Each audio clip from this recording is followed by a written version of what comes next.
اکمل العدۃ ثلاثین، یہ خود نبی پاک نے فرمایا جس نے روزہ ہمیں دیا ہے، جس نے روزے کی فرضیت کے بارے میں ہمیں حکم دیا ہے، وہ ذات میں فرما رہی ہے کہ تم نے 30 دن شعبان کے پورے کر لینے ہیں۔ کب؟ فَإِنْ غُمَّ عَلَيْكُمْ، جب تم پر چاند مشتبہ ہو جائے، چھپ جائے، بس بات ختم ہو گئی جی۔ اس کے آگے ہمیں کسی اور دلیل کی ضرورت نہیں رہتی، بہت مطلب صاف ہے، واضح ہے، تو چاند کہیں نہ کہیں نظر کسی نہ کسی کو آ جاتا ہے، اس پہ دلیل کی ضرورت نہیں رہتی۔ اگر ابر آلود ہو گیا ہے، بادل آ گئے ہیں، یا یہ جو سموک کہتے ہیں، یہ وغیرہ جس طرح آ گئی ہے،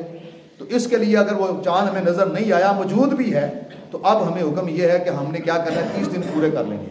اور اگر آپ کے پاس دلیل کوئی ہے تو میں نے ساری آپ کو تفصیل بتا دی ہے، میں نے بالکل کھول کے بات کی بھی، کل کو بات کسی کو سمجھ نہ آئی، اپنی طور پر جا کر مسئلہ کہیں اور پوچھے اور بیان کرے، اس کی اپنی مرضی ہے، اس لیے یہ ریکارڈنگ ہو رہی ہے، ساتھ میں اس کو دوبارہ دکھانے کا پابند ہوں کہ کسی مسلمان کو بھی کہیں بھی چاند نظر آ جائے، اس کے بارے میں گواہی مل جائے کہ بندہ مسلمان ہے، عادل ہے،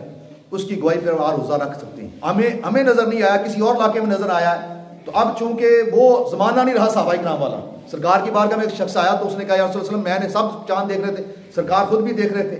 تو سرکار کو تو الحمدللہ اللہ کے فضل سے ساری چیزیں نظر، لیکن آپ ہر چیز کے لیے ثبوت رکھتے تھے،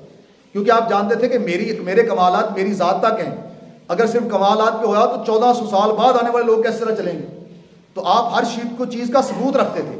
تو آپ بھی اپنے غلاموں کے ساتھ چاند دیتے تھے۔ سب صحابہ کرام کو چاند نظر نہیں آیا، کوئی شخص باہر سے آیا، اس نے آ کر کہا جی میں نے چاند دیکھا ہے، تو آپ نے فرمایا تم گواہی دیتے ہو کہ اللہ ایک ہے؟ اس نے کہا جی میں گواہی دیتا ہوں اللہ ایک ہے۔ اب تم گواہی دیتے ہو کہ میں اللہ کا رسول ہوں؟ اس نے کہا جی میں گواہی دیتا ہوں اللہ کا رسول ہوں۔ آپ اللہ کے رسول ہیں، تو آپ نے فرمایا سب صحابہ سے فرمایا چلو اذان کرو بلال، اعلان کر دو کہ روزہ ہوگا صبح سے، یعنی آپ نے شرعی دلیل آپ کے پاس کیا ہے کہ ایک مسلمان عادل شخص نے، اس وقت عدل کا نظام اتنا ہی تھا کہ سرکار کی بارگاہ میں آ کر کو اللہ کو مان لے اور اللہ کے رسول کو مان لے، یہ شرعی تقاضا تھا بس اس وقت۔ اس کے بعد جیسے جیسے حالات بدلتے گئے، اس کے بعد مسلمان ہونے کے لیے پھر ہمیں 5 ارکان کا بھی چلنا ضروری ہے۔ زکوٰۃ، اب حضرت بخش صدیق نے زکوٰۃ کے منکر کے پاس جہاد کیا، اور جہاد ہمیشہ کافروں کے ساتھ ہوتا ہے، مسلمانوں کے ساتھ نہیں ہوتا، تو یہ بھی دلیل ہے کہ اب زکوٰۃ کا منکر بھی کافر ہے، نماز کا منکر بھی کافر ہے۔ اس وقت صرف 2 یہی دلیل تھی کہ سرکار کو ماننا اور اللہ کو ماننا، یہ دلیل تھی۔ آپ نے وہ دلیل لی، اس سے مسلمان ڈکلیئر کر کے آپ نے کہا اعلان کر دو۔ اور اب ہمارے لیے دلیل یہی ہے کہ ہم نے چاند اپنی آنکھ سے کوئی مسلمان یا تو گواہی دے اور دوسرے مسلمان اس کی گواہی دیں کہ یہ بندہ مسلمان ہے، ایماندار ہے، اس کی گواہی کے اوپر پھر اعلان کیا جائے۔ اور دوسری معاملہ یہ ہے کہ اگر ہمیں اس بندے کی ایمانداری پہ یقین نہیں ہے پورا 100%، پھر ہم اپنے سائنسی آلات کے ذریعے سے اس کی تصدیق چاہیں گے۔ اگر تصدیق ہو جاتی ہے تو پھر اور مسلمان دیکھیں نہ دیکھیں، ایک بندے کی گواہی آ گئی، اس پہ سائنسی آلات نے تصدیق کر دی، تو اب روزہ رکھنا ضروری ہو۔ لیکن صرف اگر سائنس کے بل بوتے پر روزہ رکھایا جائے گا تو وہ روزہ نہیں ہوگا، بالکل روزہ نہیں ہے۔ ہم نے کلمہ سائنس کا نہیں پڑھا، ہم نے کلمہ مدینے والے کا پڑھا ہے،